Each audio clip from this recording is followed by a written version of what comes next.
1000 life points, spell card with no cost. How good is Upstart Goblin? Now, it's kind of fell off. Upstart Goblin used to see a lot of play earlier on in the game's lifespan, but as time has gone on, Upstart Goblin has gotten worse and worse, if you ask me. The Lycan on the card isn't the reason why it's bad. You can basically ignore it for the most part. It doesn't really affect the game that much. But when you have other cards like Bonfire here, which just lets you search your deck for a Pyro Monster, which is an archetype that you can build your deck around, you can just get any Pyro Monster from your entire deck. So you get to pick from a toolbox of options, and it's a spell card with the same cost as Upstart Goblin. You don't even give your opponent any of the life. Go tutor for cards like Snake Eye tutored, and then when you tutor this card, it lets you put it into play for free, and then you get to tutor another card. And this is kind of where the chain comes, where if you get specific elements in your deck using cards in Yu-Gi-Oh, it's actually better than drawing a random card because you can search for something you specifically need to execute the combos that you have. This is to mention that there are cards like Secure, which really benefit from having them in your hand on the first turn of the game when your opponent is starting to do stuff, and before you have had like your spell cards, meaning that having a card like Upstart Goblin in your deck actually reduces your odds of getting value out of cards like this called hand traps. You would much rather play a powerful hand trap and draw that on your first turn than you would rather draw an Upstart Goblin that could possibly draw for you later when it has basically no effect on the game. So even in the where there's only 40 cards, the least amount of cards you're allowed to play in you and the card game, the standard format that has the least amount of cards in it, a card like Upstart Goblin that simply draws you one card is still not worth playing. Pokemon is our fourth and final one, and we got this card, Trekking Shoes. It kind of draws you a card. You look at the top of your deck, you put it in your hand, which is like drawing it, and if you don't want to, you can discard it and draw a new card. And this card is an item, so it has basically no cost. How good is Trekking Shoes in Pokemon? It's like okay, the cards, it's like fine, but you only have 60 cards in your deck of Pokemon cards, and you can't use them all for cards that are kind of fluff, like Trekking Shoes here. Have powerful draw effects like Nest Ball or like Buddy Buddy Poffin that lets you search your deck for basic Pokemon. Buddy Buddy Poffin's case, it searches for 2 70 HP or less Pokemon, which is another thing you can build your deck around to have this card be active. So these search effects, much like Bonfire from Yu-Gi-Oh, are better than just having a random card off the top of your deck because you can get specific answers that you need. Not to mention that Pokemon, getting a basic Pokemon, you get lots of different Pokemon with lots of different balls that are present in our game. A card like quarter prevent from playing it onto your bench. An item card, a card, search for that lets you search for it, get those quarter cards, more cards.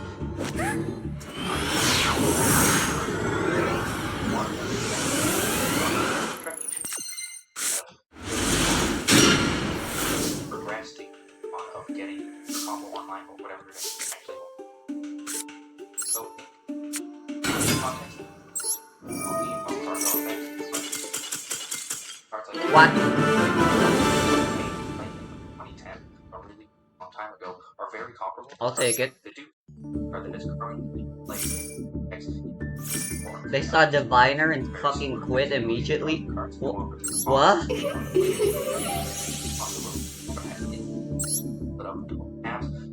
I think they bricked. That's the only reason why that might have happened.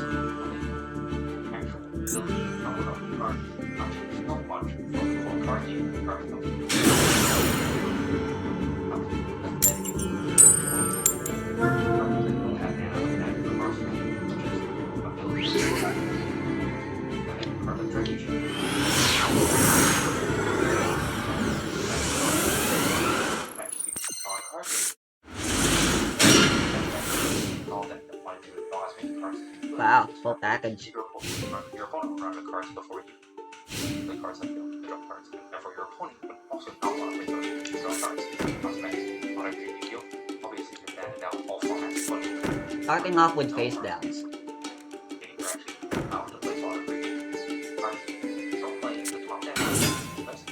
Dynamorphia.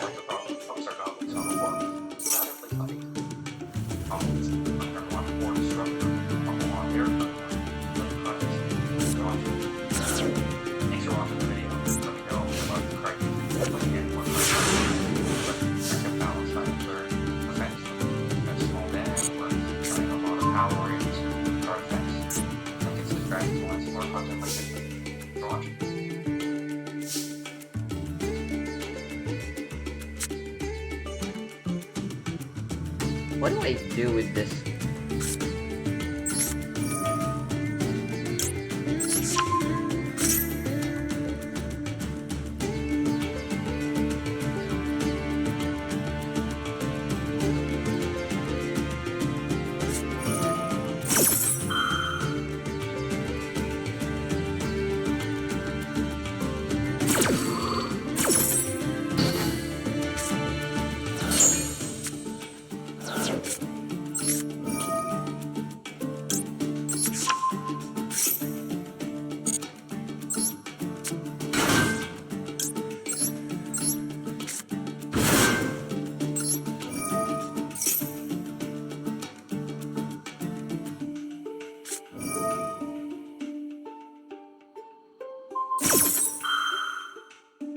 Imperm Talismandra is perfectly fine.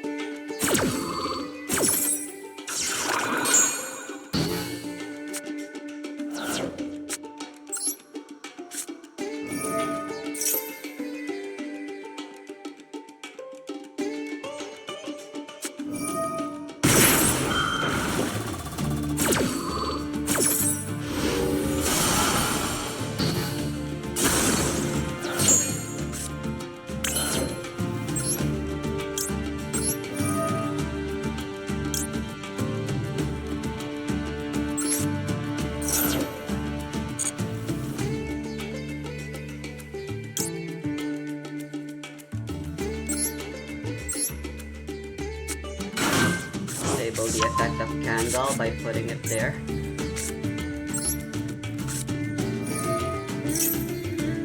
That way I can use them as link fodder.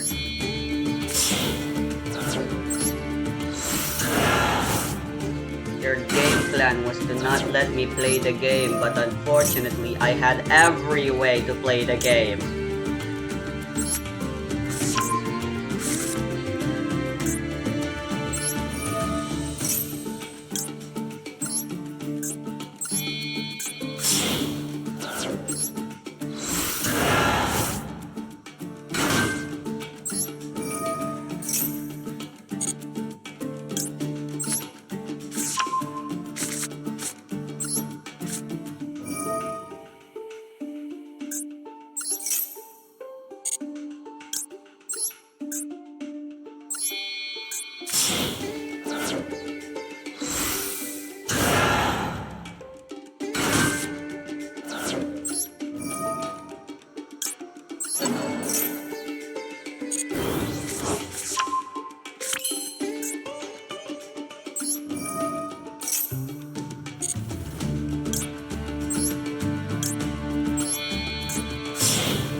I actually just win now.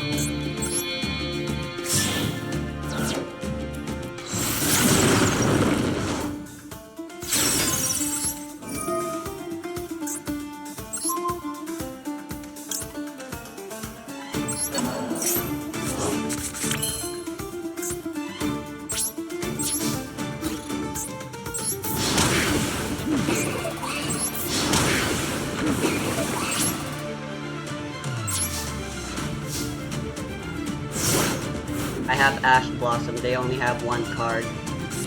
If I activate it, they're dead. Their fate is sealed. They have no ability to search. Unless those are both one card combos. Yep.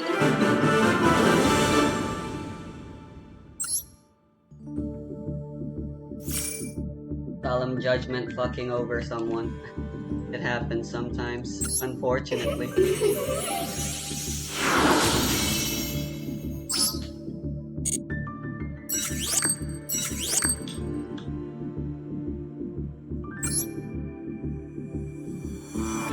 What's the point of not letting your opponent play the game if you can't do anything afterwards?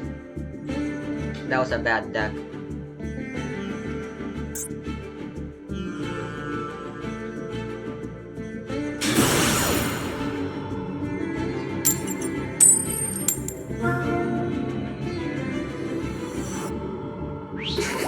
I thought you said ladies first.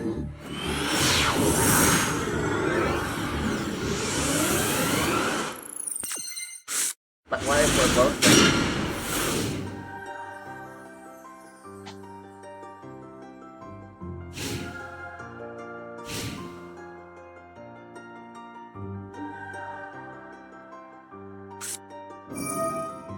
Oh boy, Horus.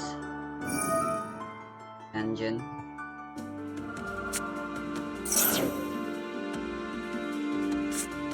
For a moment that it is the distant, faraway year of the a simpler and more. There's an American presidential election. The Republican Party is deciding on its candidate, challenging incumbent President Barack Obama. On one side of the ring, there is Mitt Romney, Republican mainstream candidate. Jinzo. And Herman Cain, member of the so-called Tea Party faction. Are they? At first, Cain is a strong contender.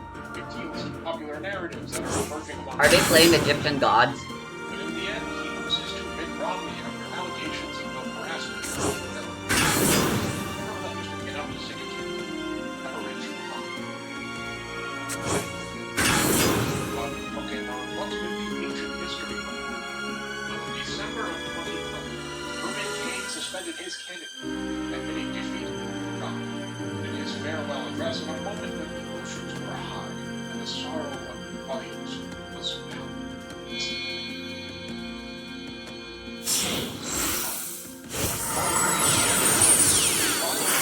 Seem impossible. It's never easy when there is so much on the line that you and I think. Those words sound familiar to you, then you should know that the United States Preventative Services Task Force recommends that you get your first colonoscopy at the Infinite Emperor, that sucks. The rest of you, England, almost verbatim from Nigeria.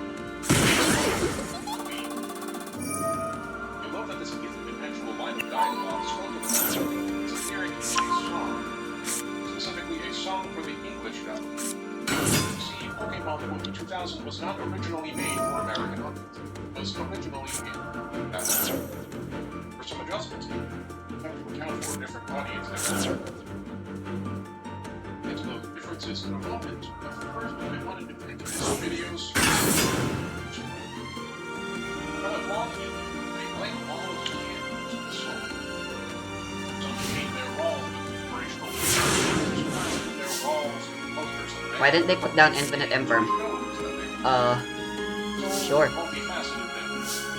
And show one side of yourself to your clients, another to your YouTube audience, and yet a third what you love this system. Aging the world sometimes means months, wearing constantly changing, constantly growing personal life. In this of your world, stagnant. This is display. Metal posters that can be put on your wall canvas without putting a hole in it. It can be easily swapped and arranged as your look at the vibrant colors of these posters. Essence of the work can be fully appreciated, and as a plus, metal fears neither cat nor dog nor glare of sun nor scratch of. This plate was kind enough to send me a few displays to share. Look at this. Gunboat diplomacy from the Victorian. In terms of I talked about Matthew Perry. Storm and Rockwell painting, my personal favorite from the American Vintage Collection. A reminder to us all that the endeavor of liberty is never true. Not a different collection. In licensed designs with over 20 different artworks available in the complete catalog. These two posters came from the Animal Planet company. This adorable whale poster in particular is a texture poster. It's printed with tactile texture and 3D contour. It's clients are gone and Maya or Early stopped by the office. We can use this display magnet mounting system to swap that rock belt right out It is currently celebrating its authors, which means a substantial discount and its artwork from different artists and brands. Limited time. Follow the link in the description or go to display.com/download use code and get 42% off one or two displays, a 7% off. Remember, time offer. This resonates with you. You might even see some download. That's display.com/blue channel code. Now, special thanks. Display. Sponsoring.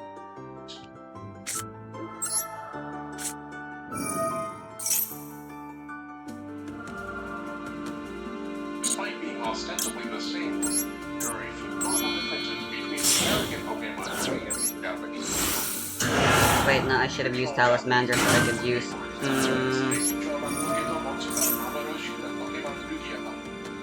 Which translated means pocket monsters. They would be Mirage Pokemon, Eos, Explosive. Imagine them by the Pokemon. No, I think this still works. The Japanese original, the ending track of the movie is WAP, sung by the queen of J-pop herself, Amie Haku. The ending track is the English dub is the Power of One. None other than the American. Sensual speaker of hot stuff, Donna Summer. Incidentally, is how Herman Cain ended up committing the Pokemon. Remember, heard the song at the Olympics, thought it was just another Donna Summers. Kate had with GQ, I fell in love with this song. Fell in love with how she Donna Summer sang the song and fell in love. Both those words, well, the words, the lyrics, were co-written by five-time Grammy Award winner Mervyn Edwin Warren and Emmy Award-winning composer Mark Chait. Round out this perplexingly star-studded cast. The track was produced by 16-time Grammy Award winner David Foster, known for, amongst many other things, producing Whitney. I Will Always Love You, Celine Dion's The Power of Love. Pokemon, which was made by Satoshi Kon, itself is a property jointly owned in various capacities by Nintendo, Features Inc., and Game Freak. The English language adaptation of the movie is published in the States by Herman. So let me ask you this. When Herman Cain promoted the Pokemon movie throughout his campaign and in his farewell address, to those powerful Poke lyrics who charm crowds of proud American Poke patrons, this key seal owns, though. Was it Donna Summer, McCain, and likely many others distributed the song to? Interesting. Is it Warner Brothers? Is it OLM? Is it Stone Picture? Is it Nintendo, Features Inc., or Game Freak? Is it Pokemon Company? It's confusing, isn't it? Welcome to the wonderful world of intellectual property. Just like the world of Pokemon, except instead of collecting pocket monster friends, you collect migraine and antidepressant prescription. The practice of IP law involves figuring out who owns what and in what capacity. But who owns what is not the end of the question. It's one matter to own something de jure by law, and it's another matter to operate something de facto practice. You have asked, and so ye shall receive. Let us take an utterly unhinged deep dive together into who really owns and runs Pokemon. Let's start with the instances.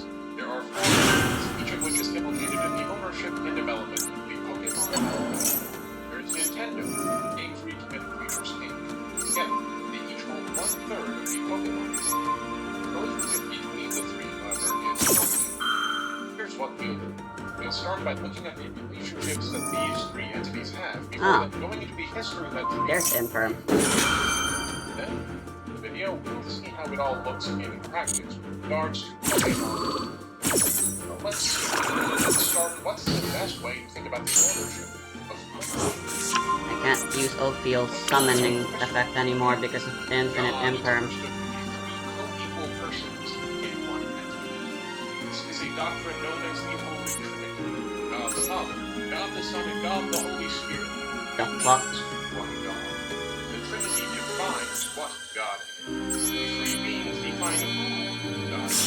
The Trinity is more than just a definition of God. It's an understanding of God. See, those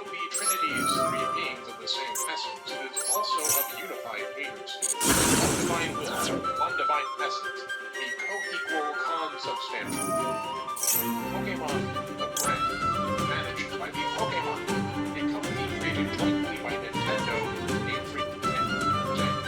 Most Pokemon fans thereby visualize the Pokemon brand as equal, non-substantial entities, one, and this tripartite Pokemon is the unified will of all three of these entities, Pokemon being inseparable.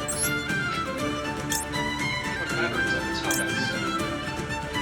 Pokemon is literally more complicated than God. Technology lets us say,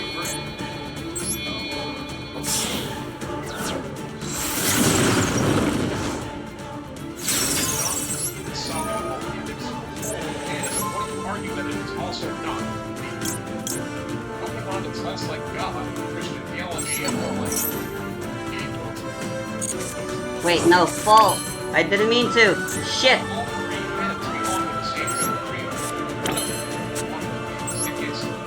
That's what the meaning says. Whatever, I don't need to board break with Bethor. Because they're not gonna have a board. They don't have a board. In Trinitarian Christianity, as per the Second Council of Constantinople, the idea that God the Son and God the Holy Spirit are subordinate to God the Father. I go one step further, though, and argue that the nature of the Pokemon Company Trinity is more akin to Arianism. The heretical notion that Christ is not co-eternal with God the Father and is instead subordinate to the Father and thus uplifted to that position. Now it's just activated. Remember John 3:16. Bottom of your in and out cup. God so loved the world that he gave his only begotten Son, that whosoever believes in him shall never die but have. Well, that There he goes. I-A-N, by the way, just so we are clear, wasn't that occurred at some point before time. Making the Son a creation of which is, as we will see, similar to the nature of the Pokemon. I can't trigger my fast cards. But believe me, this is the simple version. Try not to think too hard about the theory. It doesn't really make sense even to me. Consider, for example, that the American licensing company 4Kids once owned 4% of Pokemon, then the analogy starts to get. That's like Joseph Smith of the Mormons sneaking into the Trinity as well and taking possession of the semi-conscious left claw right toenail. As I said, the takeaway is, if one's understanding of the Pokemon Company is a quick skim of Wikipedia, then one's understanding of who calls the stage shots is incomplete. Of the 3.30 heads, it is the Nintendo head that calls them. Nintendo has the thickest neck, and the Pokemon Company is an Aryan trinity with Nintendo.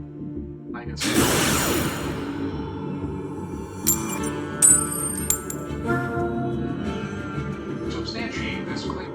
Just look at the history of Pokemon and how it shaped the current status The story begins in the almost unthinkable year. Fun fact, the year of our Lord 2024 is further from 1981 than 1981 was to the beginning, not the end, the beginning of World War II.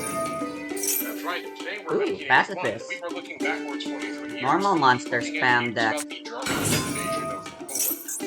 If that startled you, don't forget that colonoscopy. Anyhow, we are starting in 1981. See, in 1981, one Satoshi Tajiri published the first issue of his homemade video game films. A magazine of modest means which practically attempted an artist's ends. Alright, they got one negate. Which, is pathetic. Magazine was called Game of Triple Tactics is literally a useless card here, so that sucks. A devoted following of fans and subsequently a small staff. Good thing we can just discard it. He loved video games, hence the magazine, but found that most of the games that came out were bad. There was nothing in his mind to be excited about. To be fair to Tajiri, it's not like he was Place it down, please. awful now Thank you. Why is it in attack position? That's a bad idea. It came out in 1980. The same year of the infamous Atari 1983 video game. But in the end, the page marking there's the negate. Video games really were pretty bad. Let's try to It's bake not a like the negate. internet was around back then to help you filter through all the trouble. Fury then decided that if he could not find good games to review or play, he would make games himself. But instead of making a roguelike Metroidvania platformer with farming mechanics that only improves 50 sales in early access before being released for free on Xbox Game Pass, Tajiri made the single most valuable media franchise in human history. But Tajiri's success as a developer didn't start with Pokemon. Let this be a lesson to all of you aspiring extant indie.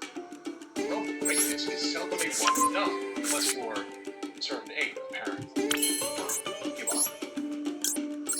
Fury's first game, released in 1989 in Japan and 1990 in the United States, was also known as Mendel Palace. The game was published in Japan by Namco and in North America by Hudson Soft for the Nintendo. The game was a modest success. It sold around 160,000 units. The game run scored an utterly arbitrary 18 out of You're probably gonna negate this. like a high school jazz band deciding on a type signature first ever. Ganondorf's battle theme and ocarina of time, which is written in, I kid you not, 23:16. 23 beats per measure, 16 receives. Sorry, a lot of games. From this part of the script while half asleep, reads in hindsight one episode. Alright, Infinite Emperor. That works too. This is like beginning to take your ADHD medication. Alright, so they had 2 negates. Back to Mendel. There is one more thing about that game. This is the cover art for games about I know you have one more, just play it actually. jealous of the attention that you give to gesture. With such a button in the United States, personally rejected as being true. I can protect that with the Machine Angel ritual. Alter the title from Lol. change the box art so they were serious. That way it was working that Americans persist to very dead. Why American courage always showed its marketing. Success of Mendel Palace. Judgment.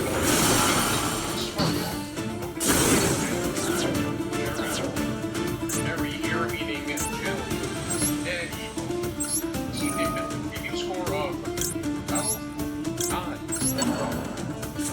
I can only imagine that game pro scored a gained on Euclidean hyperbolic triangle of a 20.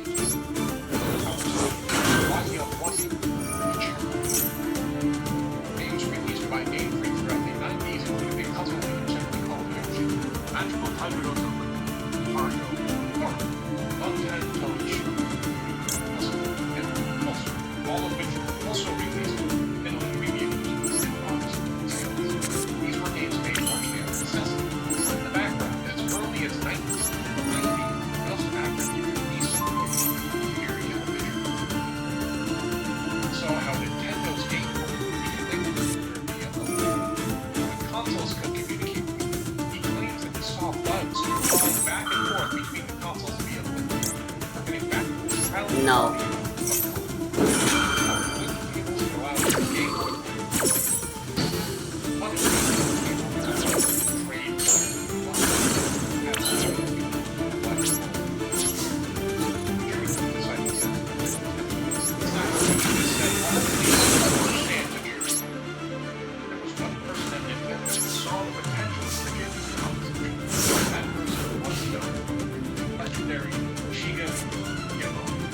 Top deck your field spell again, or else. Personally guiding and mentoring towards his vision of that's right. Peter Mario, Peter Zelda, Star Fox, and Kingpin of Nintendo was personally mentored. If you're familiar with the Pokemon fan, you might have known that Pokemon name the original Japanese was Satoshi after Satoshi. I have not known that its rival Gary, Professor Oak's grandson, is named Shigeru after Shit. We're literally shipping the creator of Mario and the creator of Pokemon. You are exactly please roll 1d10 sided damage. Ah, not bad. Well played even. Unfortunately, I top decked the nuts. Lackluster games to survive. Improvements to the company nearly went bankrupt. Several employees left the company to be stressed at the job, and also due to the financial insecurity. Jimmy himself didn't pay his salary and lived on his father's income for 6 years. Because the education scheme it appeared that game reached the last before reaching the unexpected source in ways that remain conjectured about brings us to the second. The Holy Spirit was born. The discussion of the starts.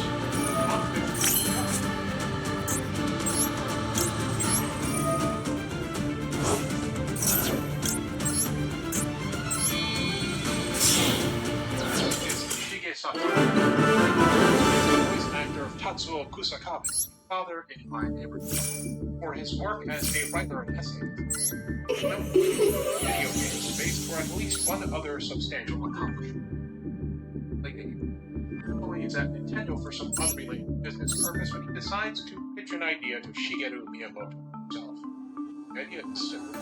It's role-playing, but instead of being set in a fantasy universe like Dragon Quest or Final Fantasy, modern. Miyamoto initially rejected it. Eventually swipes Nintendo. Yeah, explored of then president of Nintendo, Hiroshi Yamauchi. During the president, he transformed Nintendo from a Hanafuda card-making company to a video game. The reason called by the grave is 2 instead of only 1 is due to Maxi. By the way, another fucking choice that exists purely because of Maxi. God, this card sucks. His first game on July 27th, 1989. The game I'm referring to is Mother Earthbound, known outside of Japan as Earthbound. Despite its quirky setting and tone, Mother did quite well in it. Though it was not smash hit, the potential was positive. All eyes were focused on the while Abe's excellent kicked off Monopoly on the Super Famicom, released 4 years later in 1990s. But, that's just how game development is sometimes. Make what you have to make it fun to the actual thing.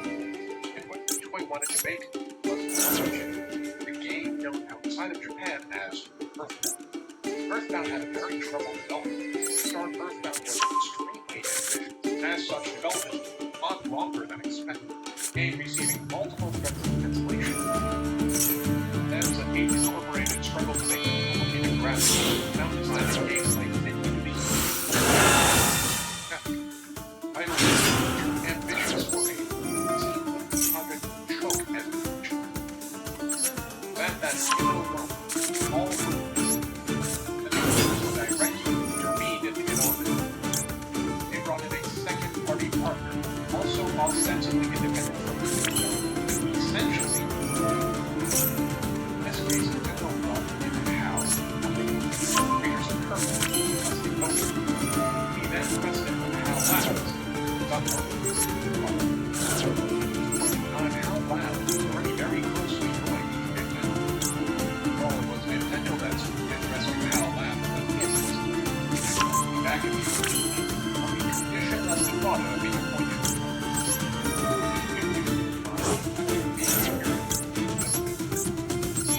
The rifle of the product HAL Labs current Equally himself, Earthbound's problems were all but resolved the moment he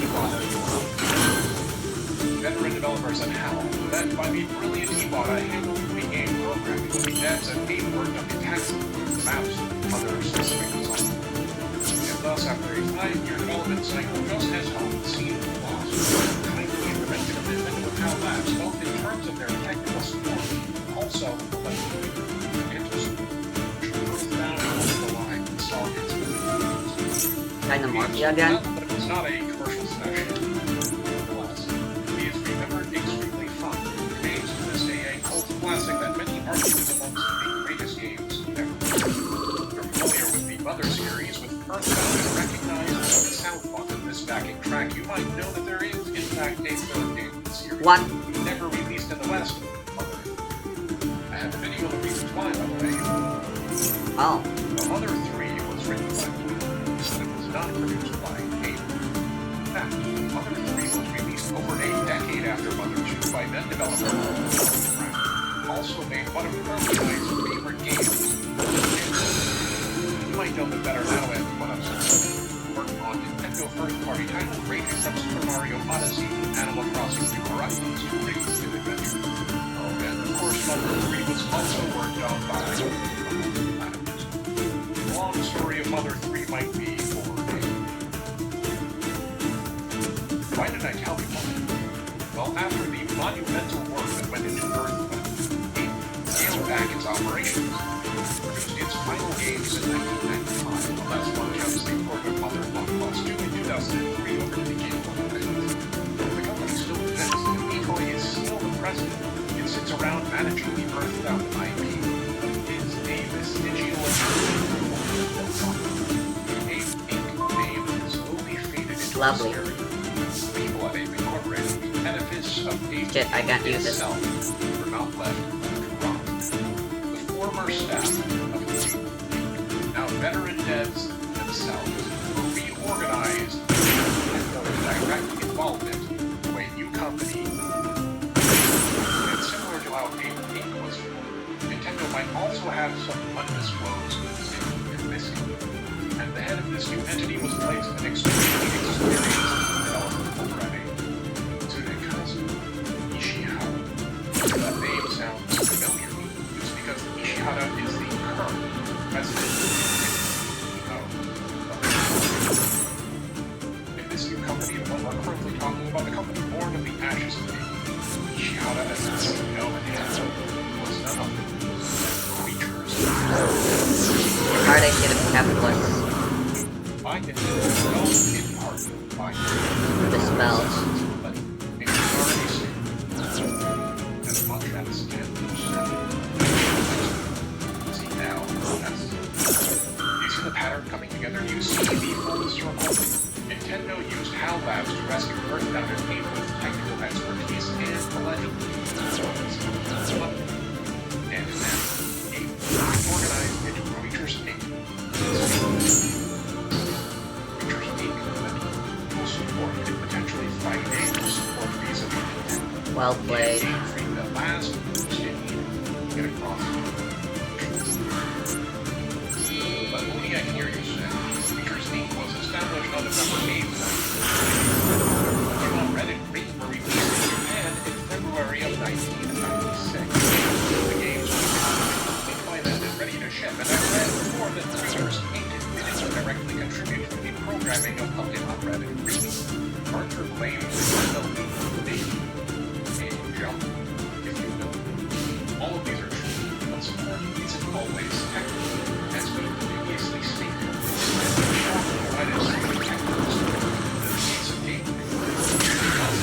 Technical competence. It was financial solvency. Thus, this was the issue that Nintendo fixed using the tools at its disposal.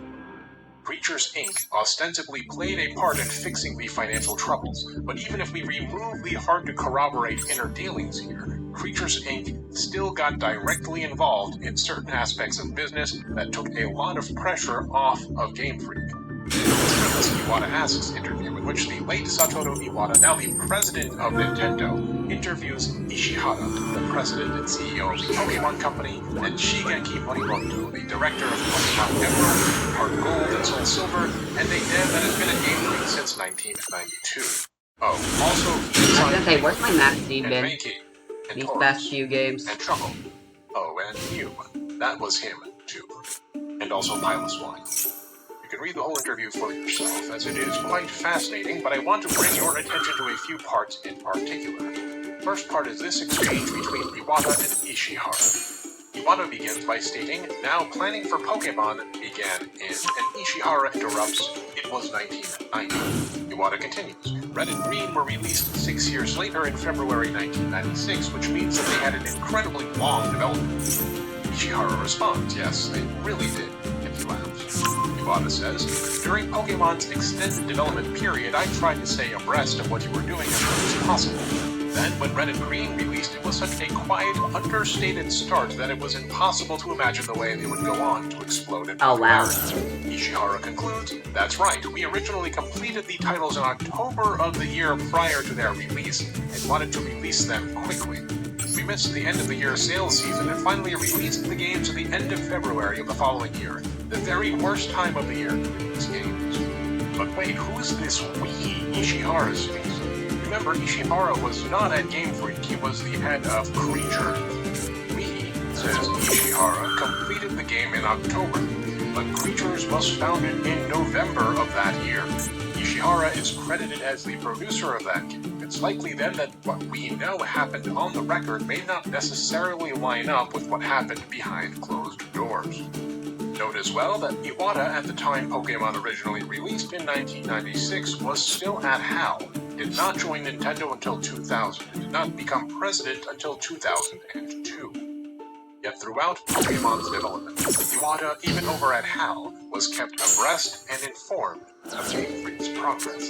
The Nintendo web, and not just the company itself, but the conglomerated arms of the company, were all aware of what Game Freak was doing.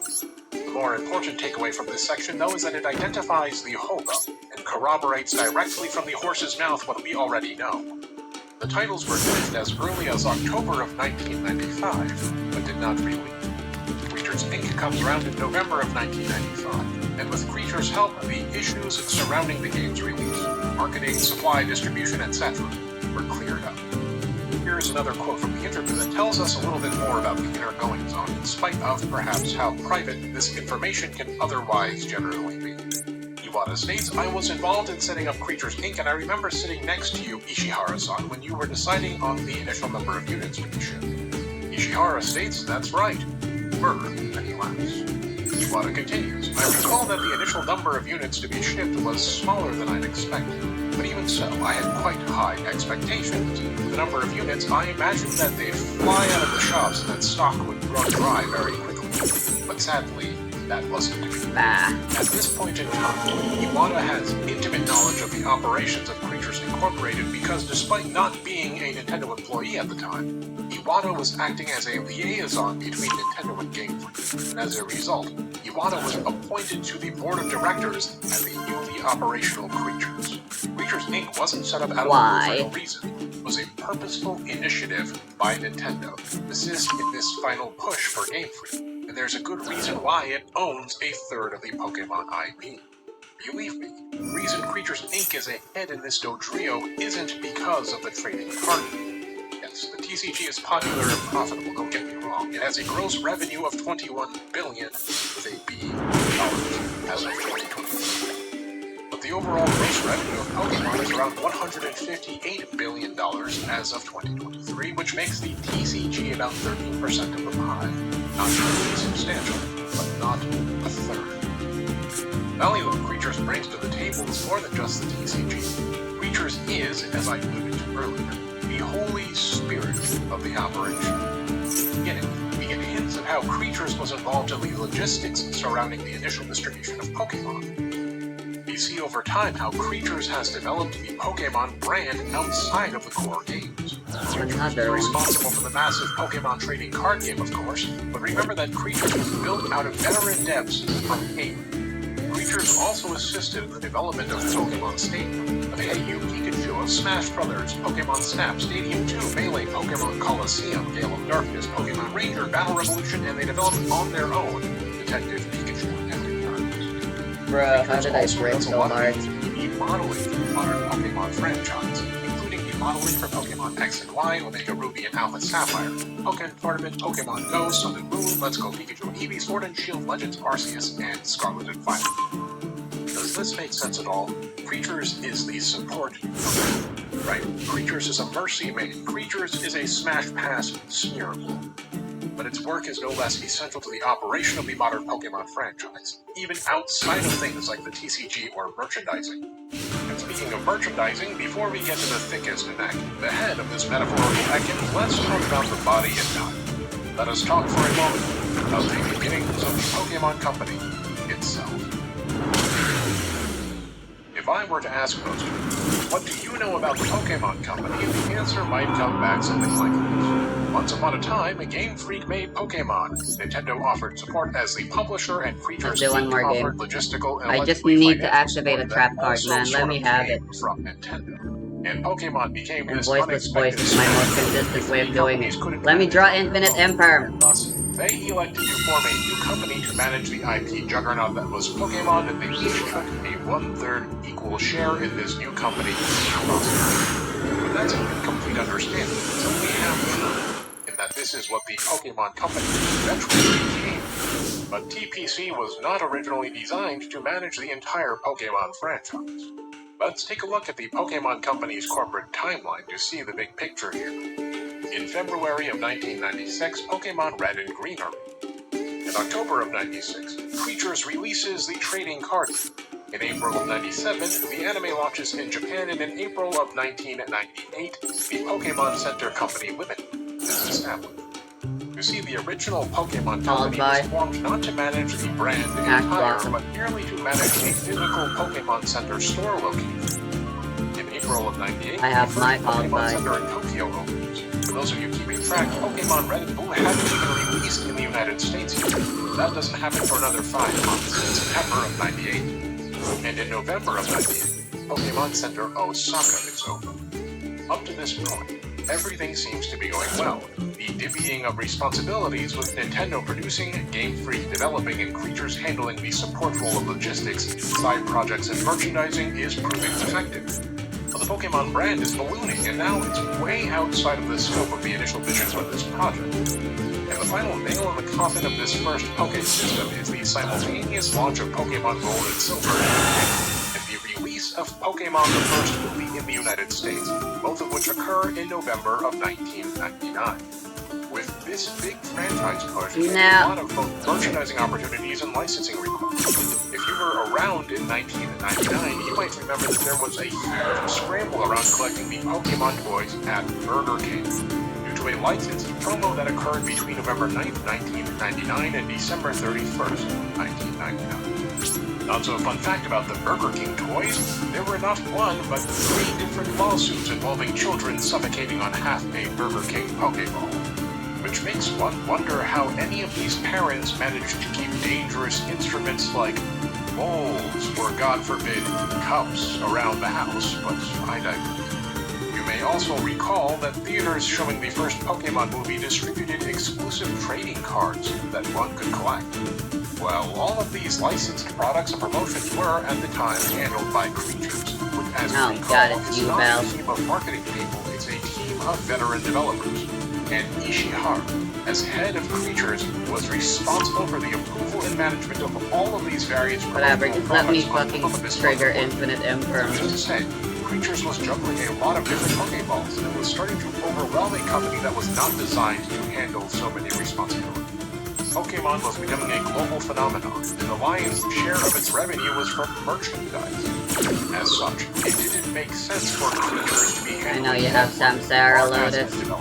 Trading card game, and then also all you can keep going even with this getting negated. To that end, Nintendo, Creatures Inc., and Game Freak put their metaphorical rings together and summoned Captain Planet. They turned the Pokemon Center Company, which was known for the much smaller purpose of managing the physical stores, the Pokemon Company that we know today. And who, you might ask, was the architect behind the Pokemon Company who set it up as we understand it to be? Well, we already discussed Ishihara's role, but let's take a look at this discussion between Iwata and Ishihara published on Nintendo's website. Iwata begins. When Pokemon Gold and Silver proved so popular, the number of proposals for related products coming your way increased. Ishihara responds, yes, and it wasn't just in Japan. Product proposals flooded in from overseas. I got my thingy. All that's left is for me to lose. The volume of products simply wasn't a job that a single person could cope with. Note the implication here, by the way. A single person, it's possible that Ishihara was responsible for okaying each and every single product coming in. Remember, at this time, Game Freak and Creatures Inc. are both pretty small companies with very modest employee counts. Moving on, Iwata says, I think it was probably around that time, but I can remember that you wrote down a list of what was needed for Pokemon to continue. Skipping ahead a little bit, Iwata continued. It was at that point that you were supposed to attack me. Organization would be necessary, and you established the Pokemon. They can OTK me whenever they want, I suppose. That's right. At that time, Game Freak had their hands full and wouldn't have had the capacity to work on the next title. The necessity to properly gather together all the strands of brand management and overseeing licensing led to the establishment of the Pokemon Company. Iwata responds, I joined Nintendo in June 2000, and one of the first jobs I was involved in was the establishment of the Pokemon Company, to which Ishihara finally shares with us the precise role that Iwata played. So it was. When the idea of setting up the Pokemon Company was originally discussed, I actually thought it can't be done. This was because the number of Pokemon licensees and rights holders had increased so dramatically, which I thought would make setting up a new company to consolidate all of this impossible. But Iwata-san, you were good enough to play a coordinating role not just for the domestic market, but globally. You really made an incredibly valuable contribution. What does this interview tell us? Well, it tells us why the Pokemon Company came about, but it also tells us how it came about. And how it came about was through the direct involvement of Nintendo, with Iwata being specifically tasked by Nintendo to put this company together. So that's how the Pokemon Center Company became the Pokemon Company. There's a lot more to say about the Pokemon Company and the relationship therein, but before we get to that final piece of the puzzle, we must finally talk about that thickest of necks, Nintendo itself. The early days of Pokemon show us just how directly involved Nintendo was with the success of Pokemon as a franchise. Yes, Tajiri and Game Freak came up with the idea and they programmed it. But right from the outset, we had Shigeru Miyamoto stepping in to mentor Tajiri. We had Ishihara and Iwata contribute via Creatures Inc. If you look at the credits for the original Pokemon games, you will see that Tajiri is credited as the director and designer, but that Miyamoto and Ishihara are credited as the producer alongside one Takashi Kawaguchi, a former producer and PR manager at Nintendo who came himself from AIM. We discussed Iwata's involvement with regards to Creatures Inc., but he was also very hands-on with Pokemon in general. Iwata was a brilliant programmer prior to becoming the president of HAL, and when Game Freak struggled to get all of their desired features for Pokemon Gold and Silver onto the Game Boy's limited cartridge, they brought the problem to Iwata, who was able to compress the game's data such that the entire Kanto region could be fit on the cartridge as well. Iwata also directly assisted with debugging, and he reverse-engineered the battle logic from the original Pokemon games so that they could be used in Pokemon Stadium. It's very possible that we would not have Pokemon Gold and Silver as we know them today. I'm not destroying, I'm returning to the deck. And remember what I said a little while ago about Angry American Kirby? Well, Pokemon was originally to receive the same treatment. Tajiri claims that he will send a new Pikachu that was meant to appeal to American audiences, which looks, and I quote, like a tabby cat with breasts, which is thereafter compared to convention cosplay. Big of that one. But Iwata notes in a separate interview that instead of gaming, Nintendo President Hiroshi Yamauchi saw releasing huge monsters in these states as a challenge. Thus, Nintendo elected not to Americanize Pokemon. Imagine the horrors of a world in which every Pokemon is low-button. As we all know, Iwata became the fourth president and CEO of Nintendo on May 24, 2002, but his involvement with Pokemon never ceased. Iwata was credited as the executive producer for the mainline games Ruby, Sapphire, and Emerald, Fire Red and Leaf Green, Diamond, Pearl and Platinum, and Black and White. Why the Pokemon? Well, it's to make the case that Nintendo is ultimately the entity that steers the entire ship. That Nintendo has, for one, a lot more executive control over both the Pokemon games and brand than people might think. Number two, that it has always had this degree of direct control, but exercises it indirectly, which we'll get to. And number three, that Nintendo has not de jure, but de facto control over the Pokemon IP. Not by law, but in fact. Why then does Nintendo do it this way? With Kirby, for example, Nintendo owns 100% of the Kirby trademark, but notably not all of the rights. HAL has creative control and retains certain rights to various original characters or concepts, but the Kirby brand as a whole belongs to Nintendo. Nintendo and HAL then own 50% of a third joint company known as WarpStar Incorporated, which was formed to manage the anime series, but now handles the licensing and merchandise management amongst other things. WarpStar is the old Creatures Inc. and the current-day Pokemon Company in role and scope, but for Kirby. Fire Emblem is the same way. For both of these brands, Nintendo owns the important part, the trademark. Why is Pokemon even further detached from Nintendo than these less valuable brands are? Does this mean that Game Freak could go off the rails one day and then think in its neck to reign supreme over the IP? The answer to that question is, quite simply, no. For you see, the reason why Nintendo has developed this web of many second parties instead of building a giant monolithic entity is due to the nature of Japanese business practices. As Japanese companies grow, they tend to branch out and operate as conglomerates in the Zaibatsu/Keiretsu. I've discussed this before in previous videos, but the gist is this. Japan is dominated by massive monopolistic corporations of many subsidiaries and affiliates that operate through largely indirect control, pulling on certain threads only when necessary. This, for example, is Mitsubishi, the company most of us here in the English-speaking world know as a car company. But Mitsubishi is not just a car company. It is a massive conglomerate of many different companies, all of which are operated semi-independently, which all serve the same core interest of empowering the Mitsubishi Group.